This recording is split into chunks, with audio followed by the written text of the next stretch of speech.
आरोपित मेरी माँ है प्रभु की माँ, रखना अपनी बाहों में हम सभी को माँ।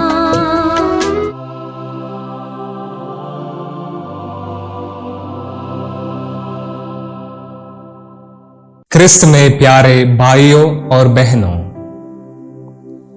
आज हम माता मरियम के 7 दुखों के ऊपर मनन चिंतन करते हैं, जो फुल्टन जे शीन ने अपनी किताब द वर्ल्ड्स फर्स्ट लव में विस्तार में नमूद किया है। ईश्वर ने माता मरियम को एक विशेष कृपा से विभूषित किया था, जिसके लिए उन्हें बहुत ही त्याग करना पड़ा था। जब ईश्वर ने उनका संदेश गब्रियल दूत के द्वारा भेजा, तब मरियम ने खुशी से उसे स्वीकार किया, क्योंकि वे जानती थी कि ईश्वर का शब्द जीवंत और सशक्त है। जब मरियम इस पर मनन चिंतन करती रही, तब इसका अनुभव धीरे धीरे उन्हें मिलता गया कि ईश्वर का शब्द दुधारी तलवार से तेज है और हमारे अंतरतम तक पहुंचता है। बाइबल में ऐसे 7 अवसर हैं जहां मरियम के हृदय को दुख की तलवार भेद कर आर पार जाती है। तलवार का प्रथम गाव संत लूकस के सुसमाचार में हमें पढ़ने मिलता है, जहां नबी सिमियोन भविष्यवाणी करते हैं कि एक तलवार आपके हृदय को आर पार भेदेगी। सिमियोन एक ईश्वर धर्मी और भक्त था, जिन्हें प्रभु ने अपने पवित्र आत्मा के द्वारा अभिवाचन दिया था कि वे मुक्तिदाता को देखे बिना मर नहीं जाएंगे। जब वे संसार के मुक्तिदाता को देखते हैं, तब आनंद विभोर होकर प्रभु के गुणगान करते हैं और भविष्यवाणी करते हैं कि एक तलवार आपके हृदय को आर पार भेदेगी। सच में तलवार मरियम के शरीर को नहीं, बल्कि आत्मा को आर पार भेदती है। फिर यहां से जब भी मरियम यीशु के हाथों को देखती है, तो उन्हें कीलों की छाया दिखाई देती है। उन्हें यह महसूस होता है कि उनका बेटा इन्हीं हाथों में से चंगाई प्रदान करेगा। फिर भी लोग उन्हीं हाथों पर कीले मारेंगे। इसका दुख उन्हें चोट पहुंचाता है। फिर भी मानव जाति को पाप से बचाने में यीशु का साथ देती है। तलवार का दूसरा गांव मिस्र देश में भाग जाना। मरियम का यह दूसरा दुख था, जब प्रभु ने उन्हें मिस्र देश में बुलाया, ताकि प्रभु की मां मरियम भी निर्वासित लोगों के साथ उनका दुख बांट सके और प्रथम जन्म में उनके पुत्र यीशु को इज़राइल के पुत्रों के बदले समर्पित करें। इस तलवार का एक धार माता मरियम के हृदय को राजा हेरोद के कारण भेदता है, जो कठोर और स्वार्थी था और शांति के राजा को मारना चाहता था, ताकि सर्वत्र उसी का राज्य। इस देश में उनके पूर्वजों बहुत ही कष्ट झेले थे और उन्हें प्रभु ने चमत्कारिक रूप से छुड़ाया था। जब मरियम यीशु को देखती है, तो वे अपने आप से पूछती है कि क्यों फिर से मुझे मिस्र देश में जाना पड़ रहा है। इस संकट को समझने की कोशिश में तलवार फिर से हृदय को आर पार भेदती है। तलवार का तीसरा गांव 3 दिनों तक यीशु का गुम हो जाना।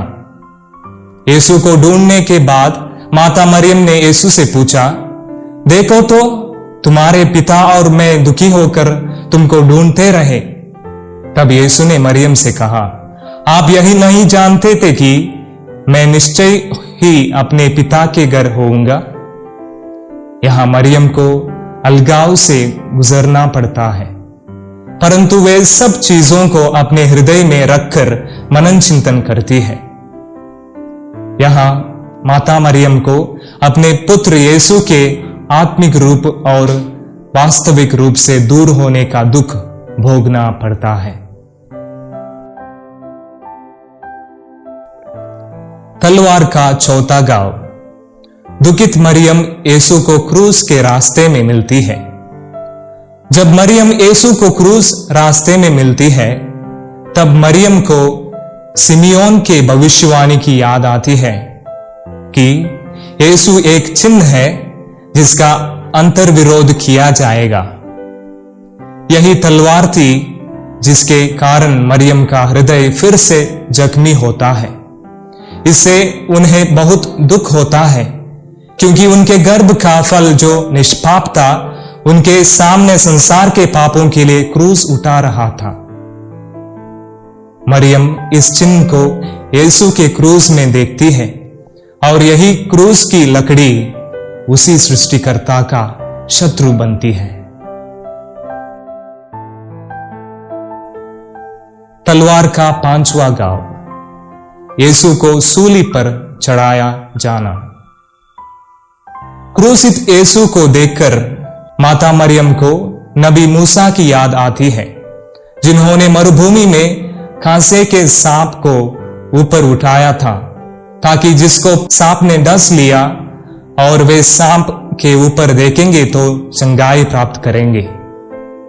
जब मरियम उनके निष्पाप पुत्र को क्रूस पर टंगे हुए देखती है, तब उन्हें यीशु का यह कथन याद आता है, मानव पुत्र को भी ऊपर उठाया जाएगा, ताकि वे सब शैतान के पाप के विष से मुक्ति पाएंगे। ऐसा कोई भी व्यक्ति इस संसार में नहीं जो बड़े प्यार से क्रूसित यीशु को देख सके, लेकिन माता मरियम उन्हें देखती रहती है, ताकि वह सब पीढ़ियों के लिए सबों की मां हो सके। तलवार का छठवां घाव। यीशु का मृत शरीर को मरिया के गोद में रखा जाता है। जैसे हाबेल का मृत शरीर हेवा के गोद में रखा गया था, वैसे ही यीशु का मृत शरीर मरियम के गोद में रखा गया, जिसे मरियम नई हेवा कहलाती है। मरियम यीशु के जख्मों को देखती है, साथ ही साथ वे मानव जाति के पाप की गंभीरता को देखती है। अभी मरियम के गोद में उनका पुत्र बोलता नहीं, परंतु पापों की क्षमा के लिए रक्त बहा रहा है। तलवार का सातवां घाव। यीशु को कब्र में दफनाना। प्रभु यीशु को जन्म देने का सौभाग्य माता मरियम को मिलता है, लेकिन उसी कोख से पैदा हुए यीशु को दफनाना एक मां के लिए बहुत ही दर्द लाता है। इस असंभव स्थिति को देखकर तलवार उनके दिल को छेदती है। एक बच्चे का जीवन मां के बिना दयनीय है, परंतु जो व्यक्ति यीशु क्रिस्त के बिना जीता है, उसका जीवन नरक के समान है। आदम और हेवा एक फल खाकर पाप कर बैठे और कृपा से वंचित हुए, परंतु यीशु और मरियम कृपा में एकत्रित रहे, क्योंकि उन्होंने वह फल खाया जो स्वर्गीय पिता की इच्छा के अनुसार था। क्रिस्त में प्यारे भाइयों और बहनों, प्रभु का वचन हमें जीवन देता है। जब कभी हम उनके वचन को स्वीकार करते हैं तो हमें अनेक कठिनाइयों का सामना करना पड़ता है, लेकिन माता मरियम हमें सिखाती है कि कठिनाइयों के बीच में हमें कैसे प्रभु के साथ रहना है।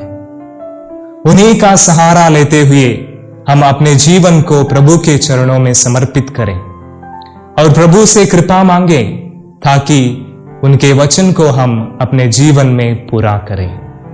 आमीन।